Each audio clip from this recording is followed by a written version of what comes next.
मुग्धा और उसकी सास के बीच पूरा समय सास के किसी ना किसी काम को लेकर मतभेद चलते ही रहते हैं। बहू, ओ बहू, जरा चाय बना दे। मुग्धा चाय लेकर आती है। ये लीजिए, और कुछ चाहिए? अरे नहीं, बस चाय पीने का मन था। जाओ, तुम दूसरा काम करो। चाय पीने के थोड़ी देर बाद सास दोबारा मुग्धा को आवाज लगाती है। अरे बहू रे, आओ बहू, जरा हलवा तो बना दे, मीठा खाने को मन हो रहा है। इसी तरह मुग्धा की सास पूरा समय कोई ना कोई काम बताकर उसे रसोई से बाहर तक निकलने नहीं देती। कभी चाय, कभी हलवा, कभी पानी तो कभी दूध, हर समय खाने को चाहिए। और उसके लिए अपने हाथ पैर बिल्कुल नहीं हिलाने। परेशान किया हुआ है इन्होंने। सास की जबरदस्ती परेशान करने की आदतों से दुखी मुग्धा एक शाम सचिन के साथ अपने कमरे में बैठी हुई बात कर रही होती है। सुनो जी, मम्मी जी की ये जानबूझकर मुझे परेशान करने की फरमाइशों से मैं बहुत फ्रस्ट्रेट हो चुकी हूँ। पूरे दिन में एक सेकंड का आराम नहीं मिलता। रसोई से बाहर कदम रखती नहीं कि बहू ये बना दे, बहुरी वो बना दे। अरे इनकी फरमाइशें चलती ही रहती है। अरे मुग्धा, माँ खाने की शौकीन है, पर उम्र हो चली है, खुद खाना नहीं बना सकती, इसलिए तुमसे बोलती है। अरे तो शौक भी उम्र देख कर रखने चाहिए ना। समझ में नहीं आता, हर समय फेविकॉल का जोड़ लगाए सोफे से चिपके बैठी रहती है। इतना सब डाइजेस्ट कैसे हो जाता है उन्हें? अरे तुम मेरी माँ से इतनी नफरत कैसे कर सकती हो?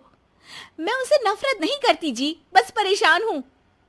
जहां मुग्धा अपने पति से ये सब बोल रही होती है, वहीं उसकी सास भी कमरे के बाहर दरवाजे से कान लगाए सारी बातें सुन रही होती है और अगली दोपहर रसोई में मुग्धा के पास जाती है।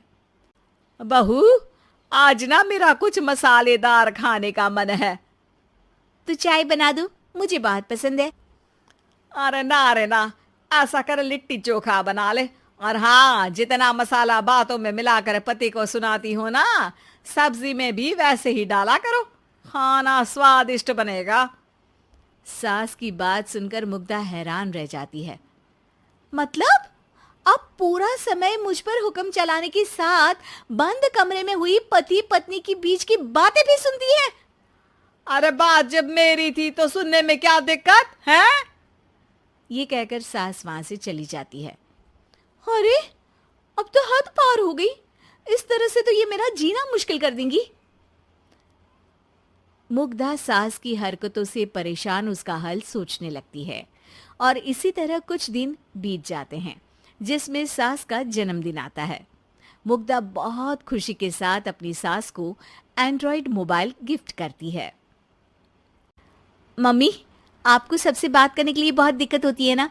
कभी सचिन तो कभी मुझे बोलना पड़ता है, पर इस मोबाइल से आपको कोई दिक्कत नहीं होगी। एक जगह बैठे बैठे बहुत कुछ कर सकती हैं अब आप। मोबाइल देख सासू माँ खुश हो जाती है, पर उसे इस्तेमाल करना तो आता नहीं, इसलिए साइड में रख देती है।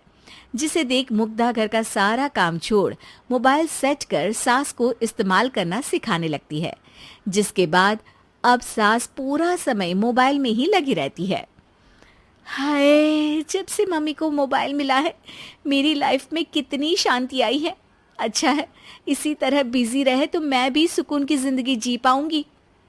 अब मुग्धा जब मन करे काम करना, जैसा चाहे वैसा खाना बनाकर खाना, पूरा समय रिलैक्स और खुश रहने लगती है। क्या बात है, आजकल तुम बहुत चहक रही हो। अरे मम्मी जी से छुटकारा जो मिला है, अब ना फरमाइशें ना छुप छुप कर बातें सुनना। अच्छा, तो मोबाइल गिफ्ट करने की ये स्कीम थी। इसी तरह दिन बीतते हैं और अब मोबाइल पर लगी सास फरमाइशों की जगह सवालों के लिए बहू को आवाजें लगाना शुरू कर देती है। अरे बहू सुन तो, देख जरा किसी का फोन क्यों नहीं मिल रहा? रिचार्ज खत्म हो गया है, पर अभी 4 दिन पहले ही तो मैंने किया था। इतनी जल्दी कैसे खत्म हो गया? अरे मैंने कल तेरी कनाडा वाली मौसी सास से 3 घंटे बात की थी ना। क्या? इतना महंगा तो मोबाइल भी नहीं आया जितना महंगा इसका रिचार्ज पड़ रहा है। इसके बाद तो जैसे मुग्धा के दिन के 24 घंटे में से 20 घंटे सास के पास उनके मोबाइल रिलेटेड प्रॉब्लम सॉल्व करने की ड्यूटी ही बन जाती है। अरे मुग्धा, ये मोबाइल में अचानक तेरी मौसी सास की शक्ल क्यों दिखने लगी? और ये तो हिल भी रही है।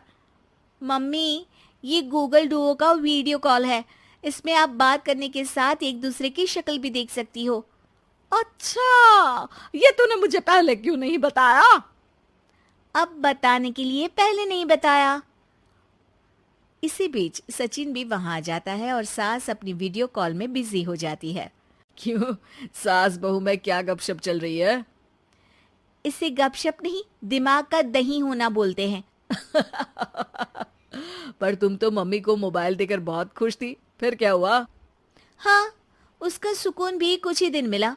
अब घर के टंटे खत्म हुए तो मोबाइल की टिंग टिंग शुरू हो गई। देखो भाई, कुछ पाने के लिए कुछ खोना तो पड़ता है। आखिर तुमने मोबाइल अपने फायदे के लिए ही तो दिया है, तो फिर सवालों के जवाब भी देने पड़ेंगे, क्योंकि जब तक उनके हाथ में ये फुंथरू रहेगा, तुम्हारी लाइफ में प्राइवेसी और सुकून रहेंगे। कहने का मतलब है अगर इससे प्यार बढ़े तो दाग अच्छे हैं। अरे मुझे पहले दिन से ही पता है मोबाइल किस मकसद से दिया गया है। भूलो मत, इससे पहले मैं बातें ही सुनती थी। सास की ये बात सुनकर मुग्धा शॉक में और सचिन हंसता रह जाता है।